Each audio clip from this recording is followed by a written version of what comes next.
네, 오늘도 우리 전도서 말씀을 통해서 인생의 지혜를 잘 깨닫기를 원합니다. 이 전도서의 주제가 뭐라고 그랬습니까? 허무한 듯 보이는 세상에서 허무하지 않게 살아가는 지혜를 가르쳐 준다는 것입니다. 솔로몬이 해 아래 모든 것이 허무하다고 그랬어요. 그렇지만 허무한 게 아닙니다. 허무하게 보이지만 허무하지 않아요. 허무하게 보이는 세상이지만 허무하지 않게 의미 있게 복되게 살아가는 지혜를 솔로몬이 우리에게 가르쳐주고 있습니다. 여러분들이 잘 아시는 인물이 있는데 알렉산더 대왕이 있습니다. 왕자로 태어났습니다. 왕궁에서 화려하게 살았습니다. 20세에 왕이 되어서 군대를 거느리고 세계를 제패했습니다. 많은 땅을 정복했습니다. 불가능이라는 없다는 그런 유명한 말도 남겼습니다. 그런데 그가 33살에 단명했어요. 그가 죽으면서 남긴 말이 뭐냐면 모든 것이 헛되다. 이렇게 말하고 죽었다고 합니다. 그렇게 세계를 다니며 용맹을 떨치고 나라를 정복하고 세계 위인 중에 한 사람이라고 하지만 그의 마지막 말은 모든 것이 헛되다. 이런 말을 남기고 세상을 떠났습니다. 그런데 또 한 사람, 이분은 가난한 목수집에 태어났습니다. 그래서 30세까지 그 목수 아버지를 도와가면서 혹은 그 아버지가 일찍 돌아가셨다고도 해요. 그래서 그 목수 일을 해가면서 어렵게 살았습니다. 그리고 30살에 세상에 나와서 제자들을 불러 모으고 이 세상에 하나님 나라에 대해서 가르치다가 그도 33살에 세상을 떠났습니다. 십자가의 형틀에서 죽었습니다. 그런데 그가 남긴 마지막 말은 무엇인가 하면 다 이루었다. 이것이었습니다. 바로 예수 그리스도, 우리 주님이십니다. 다 이루었다. 세계를 제패했던 알렉산더 대왕은 모든 것이 헛되다. 그리고 죽었는데 십자가에서 죽은 예수 그리스도는 다 이루었다. 이렇게 고백하고 숨을 거뒀습니다. 여러분, 무엇이 그렇게 다른 결과를 낳게 했을까요? 다른 것이 없습니다. 알렉산더 대왕은 하나님 없는 삶을 살았고 예수 그리스도는 하나님과 함께 살았다는 것입니다.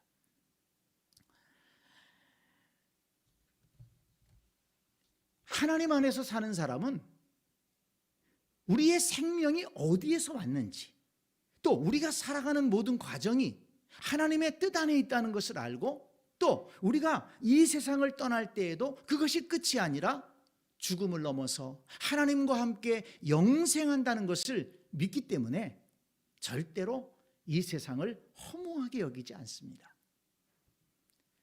그러나 하나님이 없는 인생은 어디서 왔는지, 왜 사는지, 어디로 가는지 아무것도 아는 게 없어요. 그렇기 때문에 허무할 수밖에 없는 것입니다. 여러분, 연을 날리는 것을 보셨을 거예요. 혹시 끈 떨어진 연이라는 그런 말을 아시죠? 끈 떨어진 연과 같다. 끈 떨어진 연은 어떻습니까? 그건 바람이 부는 대로 그냥 날아가다가 곤두박질 쳐서 어디 그냥 끌어박히는 거예요. 근데 그 연의 주인이 연줄을 잘 잡고서 바람을 타면은 그 연은 하늘을 높이 날면서 얼마나 멋있게 장면을 연출하는지 모릅니다. 하나님이 없는 삶은 마치 끈 떨어진 연과 같다는 거예요. 뭔가 하늘에서 화려하게 움직이는 것 같은데 방향이 없습니다. 중심이 없습니다. 그러다가 그냥 곤두박질 쳐버리고 마는 겁니다. 그러나 주인이 그 연의 끈을 딱 잡고서 조절을 하고 하나님이 그 인생을 붙드는 사람은 그 인생이 시작부터 끝까지 중심이 있고 또 그 주인의 뜻에 따라서 움직이기 때문에 아름답게 살아갈 수가 있는 것입니다. 그래서 솔로몬은 그 사실을 깨달은 거예요. 하나님 안에 있는 인생이 정말 복된 인생이다.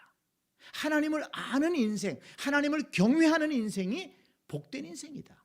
하나님을 모른다면 우리 인생은 허무할 수밖에 없고 헛될 수밖에 없다. 이것을 솔로몬이 가르쳐 준 것입니다.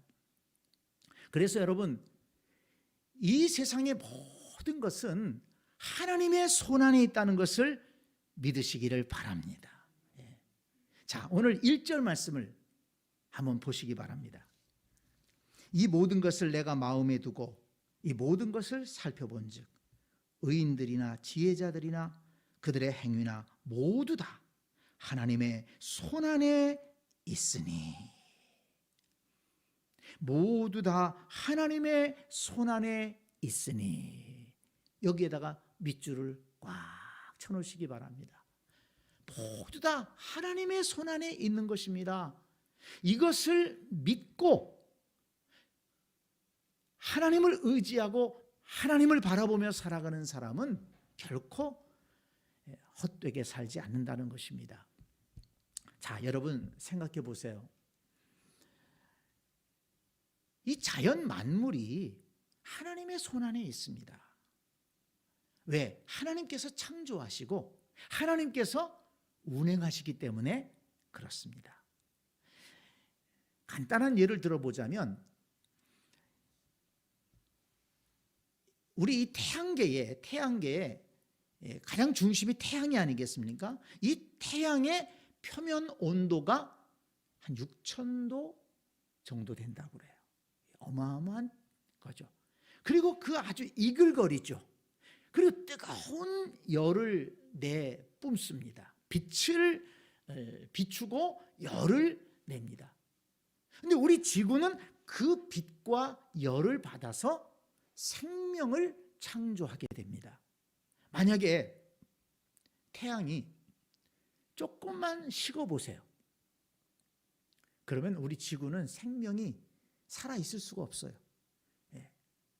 다 얼어 죽고 빙하기가 와서 다 얼음 속에 갇힐 수밖에 없습니다. 근데 만약에 조금만 더 태양이 더 뜨거워진다. 그러면 이 지구는 타서 없어질 겁니다. 이 지구의 남극과 북극에 있는 얼음이 다 녹아버리면요, 지구의 땅은 다 물로 덮여서 수장되고 말 겁니다. 그런데 이 태양은 언제부터 그랬는지도 모르고 그렇게 그 뜨거운 열을 똑같은 그 열을 내뿜고 있는 것이고 그 빛을 비추고 있는 거예요. 그래서 우리 지구는 또 자전과 공전을 하면서 사계절이 있고 그러면서 꽃이 피고 열매를 맺고 또 아름다운 가을과 또 쓸쓸한 또 겨울도 있지만 이렇게 아름다운 사계절을 유지하면서 살아가고 있는 것이죠. 어떻게 이런 것이 그대로, 이게 뭐 하루 이틀이 아니잖아요. 뭐 진화론자들은 이런 것들을 우연히 된 것이다 이렇게 얘기를 해요. 우연히, 어쩌다 보니까. 그러나 어떻게 이렇게 위대한 것들이 우연히 있을 수 있습니까? 정교하게 돌아가는데요. 태양과 지구가 거리가 약 1억 5천만 킬로 정도 된다고 합니다. 그리고 이 태양계에는 수금지와 또 그다음에 뭡니까? 목성, 토성 뭐 이렇게 있잖아요. 이게 우리 그 태양계 안에만 해도 이런 행성들이 일렬로 있으면서 태양을 중심으로 해서 자전도 하고 공전도 하면서 정교하게 움직이는 거예요. 이게 조금만 틀어져 보세요. 조금이라도 부딪힌다면 이건 대재앙이 일어납니다. 그런데 지구, 또 그 위에 또 지구의 작은 행성인 달이 있죠. 달의 변화, 달의 움직임에 따라서 이 지구에 또 밀물과 썰물, 이런 것들이 생기고 얼마나 신비로운 세상인지 몰라요. 근데 이것이 너무 정교하게 돌아가는 거예요. 우연이라고 말할 수 있을까요? 오늘 여기 말씀해 보면 모두 다 하나님의 손안에 있으니, 창조주 되신 하나님께서 하나님의 손으로 이 모든 것을 창조하셨고 운행하신다는 것입니다.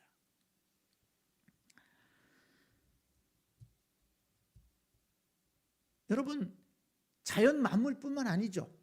하나님께서 이 우주 만물을 창조하시면서 하나님의 형상으로 사람을 만드셨어요. 오늘 여기 1절에 보면 모두 다 하나님의 손안에 있으니 사랑을 받을는지 미움을 받을는지 사람이 알지 못하는 것은 모두 그들의 미래의 일들임이니라.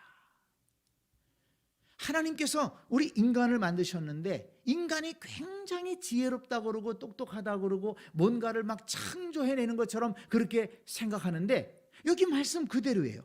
사랑을 받을는지 미움을 받을는지 앞으로 될 일에 대해서 어느 누구도 알지를 못한다는 것입니다. 자, 여러분 3절을 한번 보세요. 모든 사람의 결국은 일반이라. 이것은 해 아래서 행해지는 모든 일 중에 악한 것이니 곧 인생의 마음에는 악이 가득하여 그들의 평생에 미친 마음을 품고 있다가 후에는 죽은 자들에게로 돌아가는 것이라. 모든 사람의 결국이 일반이라는 거예요. 똑똑한 사람도, 또 좀 미련하다고 싶은 사람도, 악한 사람도, 선한 사람도 결국 보니까 다 죽음의 길을 가는 거예요. 사람이 자기 인생을 결정할 수가 없어요. 12절 말씀을 보세요. 분명히 사람은 자기의 시기도 알지 못하나니. 사람이요, 살고 죽는데 자기 시기를 알지 못해요. 언제 죽을는지, 내가 언제 뭘 할는지 그걸 알지를 못해요. 계획도 세우고 이럽니다마는 사람이 다 할 수 없어요. 7장 14절 말씀을 한번 앞에 말씀을 한번 보겠습니다. 7장 14절 말씀.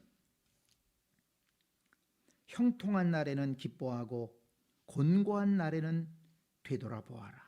이 두 가지를 하나님이 병행하게 하사 사람이 그의 장래일을 능히 헤아려 알지 못하게 하셨느니라. 하나님께서 형통한 날과 또 곤고한 날을 사람에게 주신다는 거예요. 근데 사람이 그것을 자기 마음대로 할 수가 없어요. 장래일을 능히 헤아려 알지 못하게 하셨다. 우리 인생도 하나님의 손안에 있다는 것입니다. 시편 48편 14절 말씀에 보니까 이런 말씀이 있습니다. 이 하나님은 영원히 우리 하나님이시니 그가 우리를 죽을 때까지 인도하시리로다. 우리에게 생명을 주신 분도 하나님이시고 우리를 이 땅에 살게 하시는 분도 하나님이시고 그리고 영원한 하나님의 나라로 인도하시는 분도 하나님이시라는 것입니다. 그래서 시편 23편 다윗이 고백한 그 시가 그래서 참 의미가 있는 겁니다. 여호와는 나의 목자시니 내가 부족함이 없으리로다. 그가 나를 푸른 풀밭에 누이시며 쉴 만한 물가로 인도하시는도다. 내 영혼을 소생시키시고 자기 이름을 위하여 의의 길로 인도하시는도다. 내가 사망의 음침한 골짜기로 다닐지라도 해를 두려워하지 않을 것은 주께서 나와 함께 하심이라. 주의 지팡이와 막대기가 나를 안위하시나이다.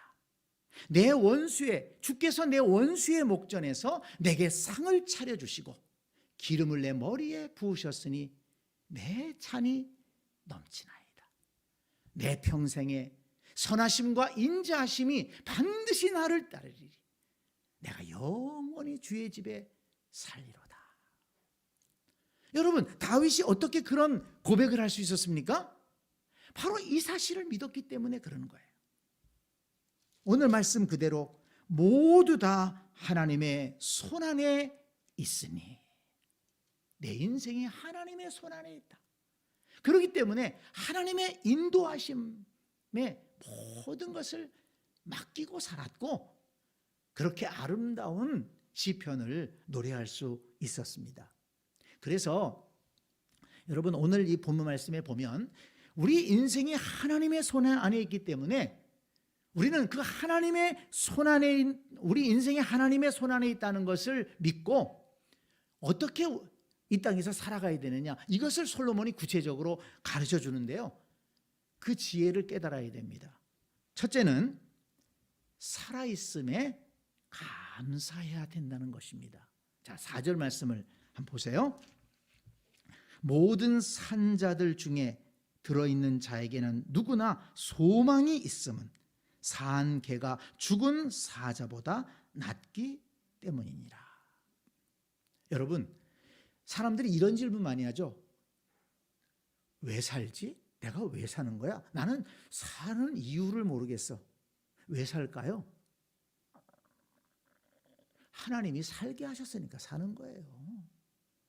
그 어려운 문제 아니에요. 하나님이 살게 하셨으니까 사는 거고, 하나님이 생명을 데려가시면 가는 겁니다.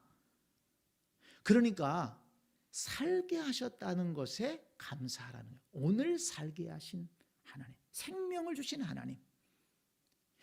내가 살아있기 때문에 소망을 가질 수 있고, 내가 살아있기 때문에 뭔가 계획을 짤 수도 있고, 즐거운 일을 할 수도 있고. 그래서 여기 4절에 보니까 죽은 사자보다 산 개가 낫다. 이건 비유적인 말이고 속담입니다. 개가 사자 앞에서 뭐 기나 피겠어요? 그러나 아무리 조그만한 강아지라도 죽은 사자 앞에서는 두려워할 게 없는 겁니다. 그 작은 강아지가 더 힘이 있는 거죠. 그만큼 삶이 중요하다는 것을 말씀한 것입니다. 살아있는 자들의 입장에서 볼 때 하나님께서 나에게 생명을 주시고 이 땅을 살게 하신다는 것, 이것이 얼마나 감사한 것인가. 살아있는 것에 감사해야 된다. 그 다음에 또 하나는 살아있는 동안 기쁨으로 살아야 된다. 이것을 솔로몬은 굉장히 강조하면서 가르쳐주고 있습니다. 자, 7절 말씀부터 9절 말씀을 다시 한번 볼 텐데요, 이 전도서 말씀을 계속해서 우리 공부하신 분들은 이런 말씀이 반복된다는 것을 알 수 있을 겁니다. 자, 7절부터 너는 가서 기쁨으로 내 음식물을 먹고 즐거운 마음으로 내 포도주를 마실지어다. 이는 하나님이 내가 하는 일들을 벌써 기쁘게 받으셨음이니라. 자, 너는 가서 기쁨으로 내 음식을 먹고, 오늘 음식 먹을 때 기쁨으로 먹었습니까? 예? 기쁨으로 잡수셨습니까? 아니면 아이고 정말 내가 죽지 않으려고 먹지, 응? 그러고 잡수진 않았어요? 네? 여러분, 음식을 먹는 것의 기쁨이 얼마나 참 좋습니까? 하나님께서 그 먹는 것을 통해서 기쁨을 얻게 하셨어요. 우리를 만드실 때 또 먹음을 통해서 우리 몸에 에너지가 생기도록 하셨어요. 먹으면 즐겁고, 또 먹으면 몸에 힘이 생기고, 이 먹는 즐거움이라는 건 하나님이 주신 즐거움입니다. 또 먹는 즐거움은 그야말로 살아있는 자들이 즐길 수 있는 것 아니겠어요? 그리고 이 지구상에 참 안타까운 것은 음식이 없어서 고생하는 분들이 얼마나 많습니까? 그런데 우리는 그 가난을 벗어나서 참 맛있는 것을 먹으면서 끼니를 걱정하지 않고 따뜻한 밥, 따뜻한 음식들을 먹으면서 살아갈 수 있다는 것, 얼마나 감사한 일입니까? 저 북한의 위대한 수령님께서는 인민들을 위해서 정말 해주고 싶은데 못 해주는 게 뭡니까? 고깃국에 쌀밥. 그거를 해주고 싶어서 지금 70년 동안이나 세 분의 수령님께서 노력하고 계시는데 그걸 못 이뤘어요. 근데 하나님을 잘 섬기는 우리 땅은 어떻습니까?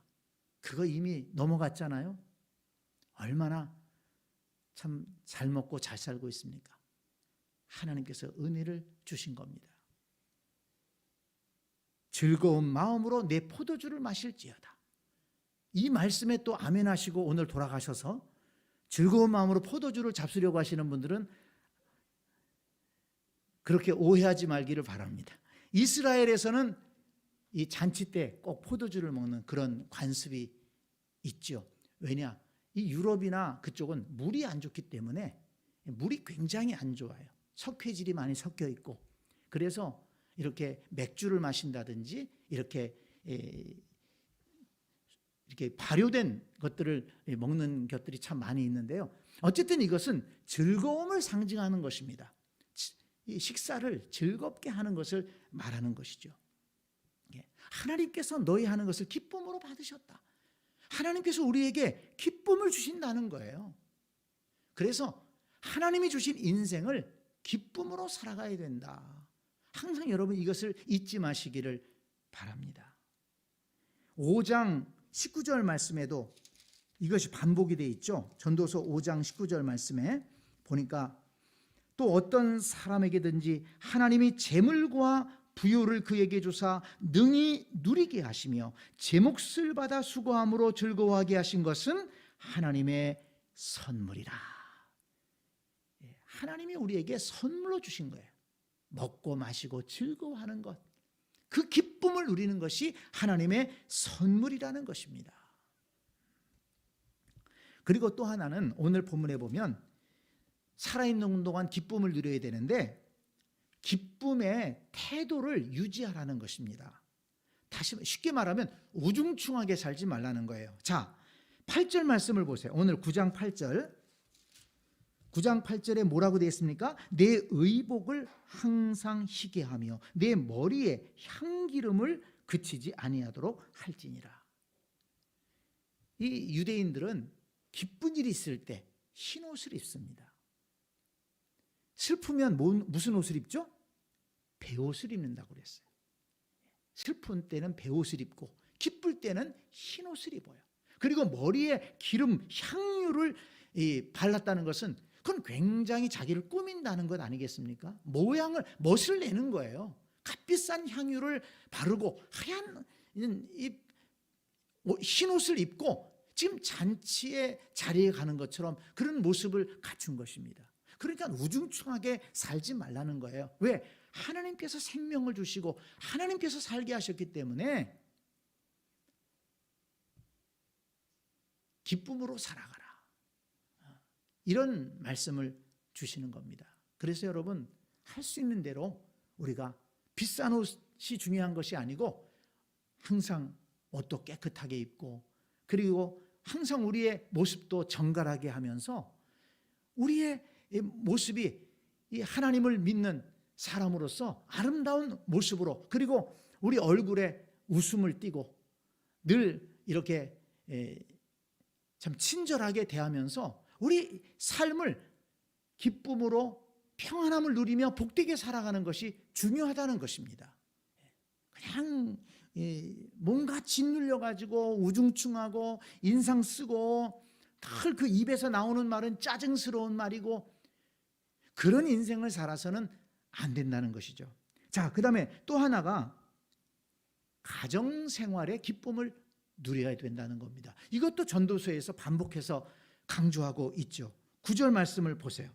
내 헛된 평생의 날 곧 하나님이 해 아래에 내게 주신 모든 헛된 날에 내가 사랑하는 아내와 함께 즐겁게 살지어다. 내 사랑하는 아내와 함께 즐겁게 살지어다. 이게 무슨 말씀입니까? 가정생활의 기쁨을 얘기하는 거예요. 왜 하나님이 이것을 강조합니까? 하나님이 가정을 만드셨어요. 아담과 하와 하나님이 만드신 기관은 가정밖에 없어요. 나중에 이제 교회를 만드셨죠. 그래서 사람은 가정을 통해서 기쁨을 느끼고 행복을 느끼게끔 만들어진 존재입니다. 이게 가정이 해체가 되면 사람은 행복할 수가 없어요. 그런데 요즘 사람들이 가정을 해체하고 있잖아요. 뭐 꼭 결혼을 해야만 되냐? 꼭 애를 낳아야만 되냐? 이러면서 그거는 창조의 질서를 어긋나는 것이고 인간의 진정한 행복이 뭔지를 모르는 것입니다. 하나님께서 행복이라는 것을 가정에다가 숨겨놓으셨어요. 그래서 가정생활을 잘하는 사람이 항상 행복한 삶을 살아가는 겁니다. 아무리 사업에 성공하고 위대한 업적을 이룬 사람도 가정이 불안정하고 가정이 불화가 있는 사람은요, 즐거움이 없어요. 정말로 모든 것이 헛될 뿐이죠. 그리고 우리 그리스도인들에게는 하나님이 만드신 또 하나의 기관, 교회. 이 교회가 또 영적인 가정입니다. 그래서 이 교회 안에서 우리 성도들과 함께 교제하고 즐겁게 지내는 것, 즐겁게 신앙생활하는 것, 이것도 우리 그리스도인들의 큰 기쁨이라는 것입니다. 그래서 살아있는 동안 하나님께서 우리 인생의 주인이 되셔서 우리를 살게 하셨기 때문에 우리는 기쁨으로 먹고 마시고 살아야 되고 활동하며 살아야 되고, 그리고 기쁨의 태도를 가지고 살아야 되고, 또 가정생활 속에서 기쁨을 누리고 교회 생활 속에서 기쁨을 누려야 된다. 이것을 오늘 본문에서 강조하고 있습니다. 한 가지만 더 본다면 10절 말씀을 보세요. 내 손이 일을 얻는 대로 힘을 다하여 할지어다. 내가 장차 들어갈 수월에는 일도 없고 계획도 없고 지식도 없고 지혜도 없음이니라. 하나님께서 우리를 살게 하셨기 때문에 힘써 일해야 된다는 겁니다. 하나님이 내게 주신 일이 있잖아요. 그 일을 최선을 다해서 하라는 겁니다. 사람은요, 아이고 내가 좀 다 일 그만두고 좀 어디 가서 놀면 좋겠다 이렇게 얘기하지만 그 노는 것도 한계가 있습니다. 사람은 일을 하고 성취를 할 때 보람이 있는 겁니다. 그리고 그 일을 통해서 또 소득을 얻을 수가 있잖아요. 일에 노동의 기쁨이 있어요. 그리고 그 노동을 통해서 소득을 얻을 수가 있어요. 먹는 기쁨이 있고 그 먹는 걸 통해서 우리 몸이 에너지를 얻는 것처럼 노동의 기쁨이 있고 노동을 통해서 소득을 얻습니다. 또 노동을 통해서 뭔가 성취를 이룰 수가 있어요. 그래서 하나님께서 내게 허락하신 일을 열심히 하면서 살아가야 된다. 이것을 솔로몬이 강조한 것입니다. 자, 여러분 오늘 말씀을 정리합니다. 모든 것이 하나님의 손에 있다. 이 온 우주 만물이 하나님의 손에 있고 특별히 우리 인간이 우리가 하나님의 손에 있습니다. 그런데 하나님께서 우리를 살게 하셨어요. 그렇기 때문에 우리는 기쁨으로 살아야 되고 또 하나님이 주신 복을 누리며 살아야 되고 열심으로 일하면서 하나님의 뜻을 이루며 살아가야 된다는 것을 오늘 말씀을 통해서 우리 깨닫게 됩니다. 이 말씀을 잘 깨닫고 살아있음에 감사하고 날마다 기쁨으로 살아가는 저와 여러분들이 될 수 있기를 간절히 축복합니다. 아멘.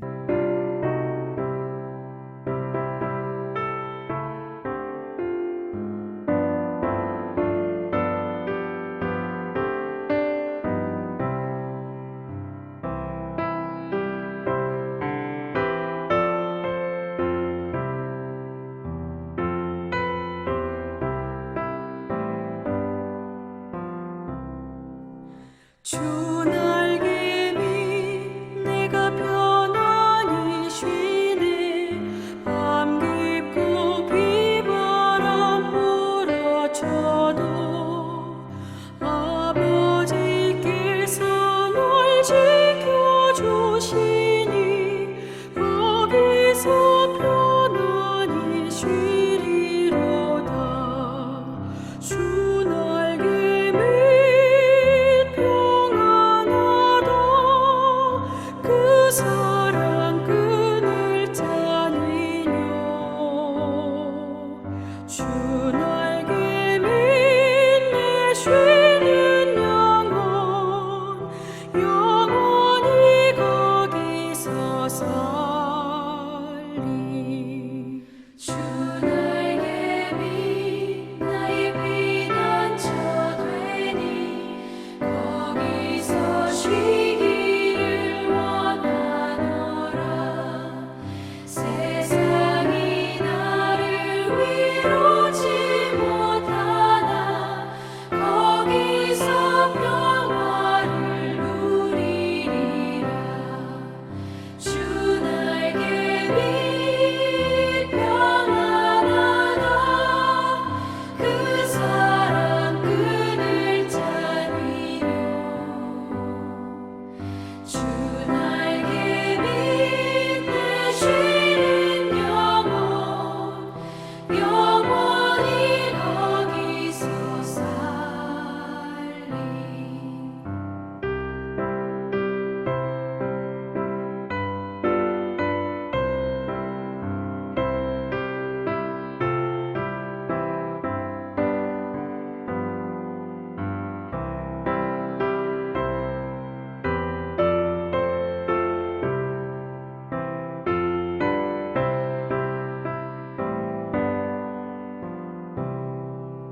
주